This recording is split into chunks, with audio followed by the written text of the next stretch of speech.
السلام علیکم جی، میرا نام ہے فیضان خان اور آپ لوگ فیضی ٹاکس دیکھ رہے ہیں۔ آج کے ٹاپک میں ہم بات کریں گے اللہ کا تعارف۔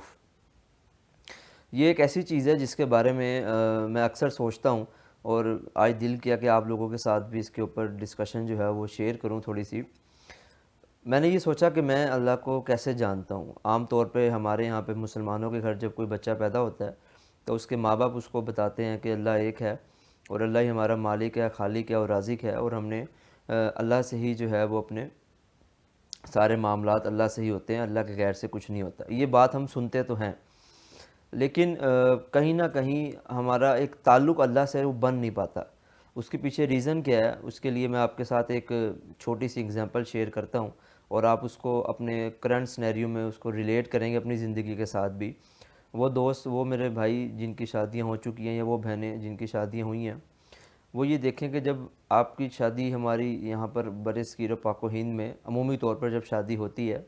تو ہم اپنے رشتہ داروں میں ہر بندے کا تعارف اپنے پارٹنر سے کرواتے ہیں کہ یہ ہماری تائی ہے، یہ چاچی ہے، یہ پھوپھی ہے، یہ مامی ہے،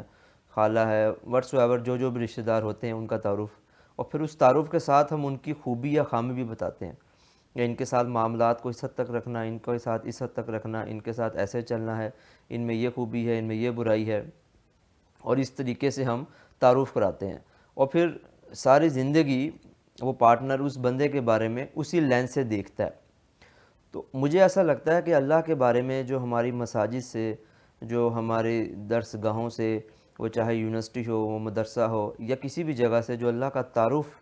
ہمارے بچے کو کرایا جا رہا ہے، اس میں کہیں نہ کہیں کسی حد تک کمی ہے۔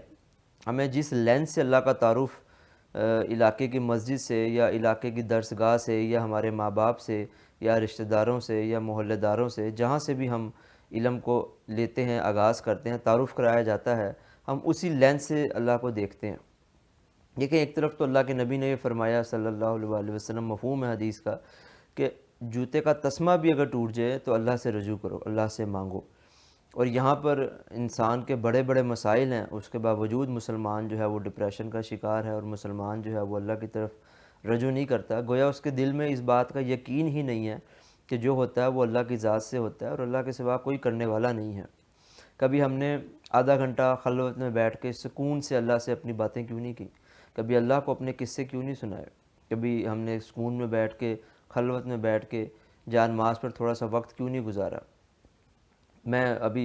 کچھ دنوں پہلے جان نماز پر بیٹھا تھا، اپنا ایک قصہ چھوٹا سا شیئر کرتا ہوں۔ میں اس طریقے سے معاملات کو لے کے چلتا ہوں، اور یہ میری اوپینین ہے، اس سے اختلاف آپ لوگ کر سکتے ہیں۔ تو میں نماز پڑھ کے اپنے خیال میں تھوڑی دیر کے لیے جان نماز پر بیٹھا، اور میں نے اللہ سے باتیں کی، اللہ سے تھوڑا سا ڈسکس کیا کہ یا اللہ، میرے پاس یہ چیزیں نہیں تھیں، آپ نے مجھے یہ دیا، مجھے ایسے دیا، یہاں پر میں گرنے والا تھا، آپ نے مجھے پکڑ لیا، یہاں مجھے سہارے کی ضرورت تھی، آپ نے میرے لیے سہارا بنایا، میرے لیے اسباب پیدا کیے، آپ نے مجھے اس لیول تک پہنچایا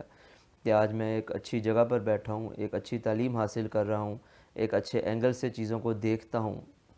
ایک بروڈر پرسپیکٹیو کے ساتھ زندگی کو لے کے چل رہا ہوں، اور میں اس نتیجے پر پہنچ چکا ہوں کہ there are multiple realities in the world, اور دوسروں کو بھی جینے کا حق ہونا چاہیے، دوسروں کو بھی مجھے تھوڑا سا لیوریج دینا چاہیے، اور میرا جو تعلق اللہ سے ہونا چاہیے وہ اللہ سے نہیں ہے۔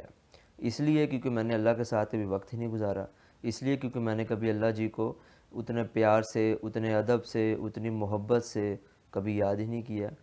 جتنی خلوت میں بیٹھ کے میں کسی اور کو یاد کرتا ہوں، میں نے کبھی اپنے رب کو یاد نہیں کیا۔ کبھی میں نے اپنے رب سے بیٹھ کے اپنا دکھڑا نہیں سنایا، کبھی اپنے رب سے بیٹھ کے میں نے اس کی دی ہوئی نعمتوں پہ شکر ادا نہیں کیا۔ تو یہ وہ کمی ہے، یہ وہ پہلو ہے جو شاید ہمیں نہیں سکھایا جاتا۔ وقت خلوت میں اپنے رب کے ساتھ گزارنے کا ہمیں نہیں سکھایا جاتا۔ ہمیں جو ورژن بچپن میں دے دیا جاتا ہے رب کی ذات کے اوپر، ہم اسی پر رہتے ہیں، اس میں کوئی ترقی نہیں ہوتی۔ کمی تو شاید واقع ہو جاتی ہے، ترقی نہیں ہوتی۔